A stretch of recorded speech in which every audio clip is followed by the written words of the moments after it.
Pour parler de la lutte contre la fraude fiscale, nous retrouvons Pascal Saint-Amand, directeur du Centre de politique et d'administration fiscale de l'OCDE. Bonsoir.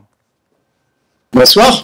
Alors on l'a vu en 10 ans, 500 000 comptes cachés ont pu être identifiés dans les paradis fiscaux, ce qui a permis aux États de récupérer près de 100 milliards d'euros d'impôts supplémentaires. Est-ce qu'on peut parler d'un bilan très satisfaisant ou bien est-on encore très loin du compte ? Ah non, je crois que le bilan est très satisfaisant.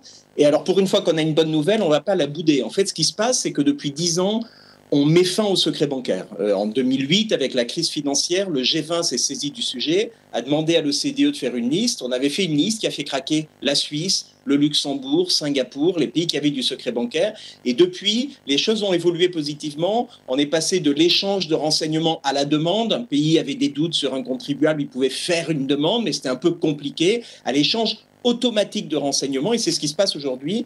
Il y a aujourd'hui, dès que vous avez un compte bancaire à l'étranger, la banque collecte l'information et l'envoie à votre pays de résidence. Donc si un Français a un compte bancaire en Suisse, par exemple, la Suisse collecte cette information et l'envoie automatiquement à la France, et ça fait en sorte qu'il n'y a plus de secret bancaire dans le monde, et les chiffres que vous avez mentionnés en témoignent. Mais est-ce qu'il y a encore de nombreux États, des banques qui ne jouent pas le jeu, où il y a toujours une forme d'opacité quelque part ?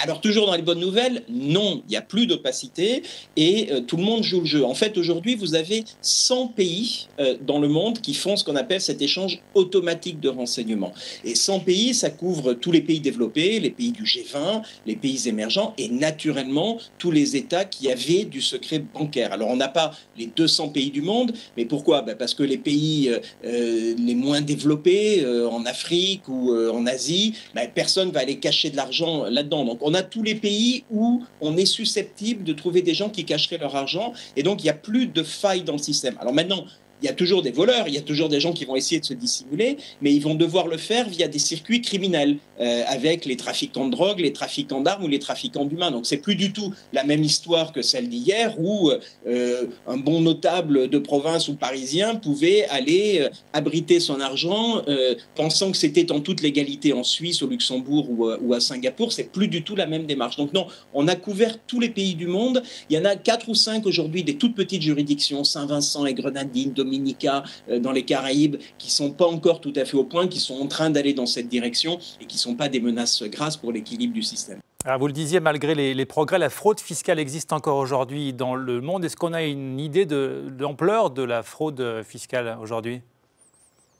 La réponse est non. On n'a pas d'idée de l'ampleur parce que, comme c'est de la fraude, c'est secret. En tout cas, c'est pas déclaré. Et donc, on peut avoir des estimations ou alors on peut constater. Vous le disiez, au cours des dernières années, dans la perspective de la mise en place de l'échange automatique de renseignements, les gouvernements ont dit à leurs contribuables, venez déclarer ce que vous avez à l'étranger parce qu'on va vous trouver. À compter du 30 septembre 2018, on va recevoir toute l'information. Donc, venez déclarer. 500 000 contribuables sont venus spontanément, dans une vingtaine de pays, déclarer les comptes bancaires qu'ils avaient à l'étranger. Et il y a plus de 100 milliards d'euros d'impôts qui ont été collectés. Et aujourd'hui, on a l'échange automatique de renseignements. Et là, on a 50 millions de comptes bancaires qui ont fait l'objet d'un échange automatique de renseignements pour une valeur de 5 000 milliards d'euros. Donc, 50 millions de comptes bancaires, 5 000 milliards d'euros. Alors, tous ces comptes ne sont pas forcément cachés, mais une partie d'entre eux sont cachés. Donc aujourd'hui, les administrations fiscales, elles vont vérifier si ces comptes étaient déclarés ou pas, et ça va permettre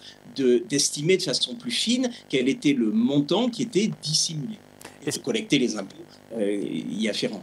Est-ce que les pays européens font figure de bons élèves en matière de lutte contre l'évasion fiscale ? La France, par exemple ?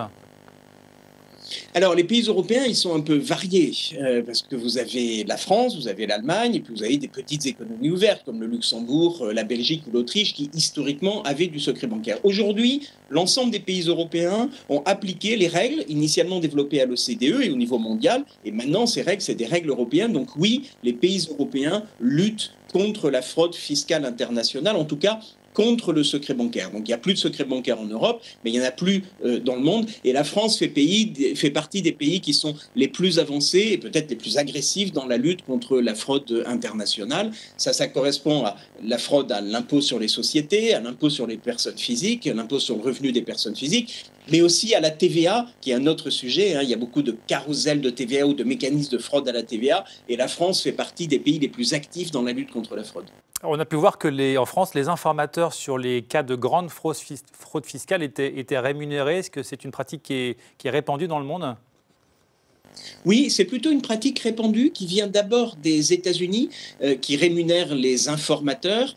Il y a d'ailleurs un banquier suisse qui fait partie de ceux qui ont fait craquer le secret bancaire suisse, qui a collecté des dizaines de millions d'euros en récompense de sa dénonciation du système bancaire suisse et de la fraude qui opérait aux États-Unis. Donc la France en est inspirée. Alors il faut toujours être un peu précautionneux dans ces affaires, il ne faut pas rémunérer la délation, mais en tout cas récompenser le fait que des fraudes massives soient dénoncées à l'administration fiscale pour qu'on y mette fin, c'est une bonne chose. Pourquoi c'est une bonne chose ? Parce que plus vous avez de fraude, plus ce sont les contribuables honnêtes et en général ceux qui n'ont pas la possibilité d'aller à l'étranger, donc plutôt les classes moyennes ou les classes populaires qui payent pour les autres. Et ça, c'est particulièrement injuste et donc il est important d'y mettre fin. Donc pour conclure, si on compare au début des années 2000, il est beaucoup plus difficile aujourd'hui de placer secrètement son argent à l'étranger. Absolument, c'est non seulement plus difficile, mais plus coûteux et infiniment plus risqué.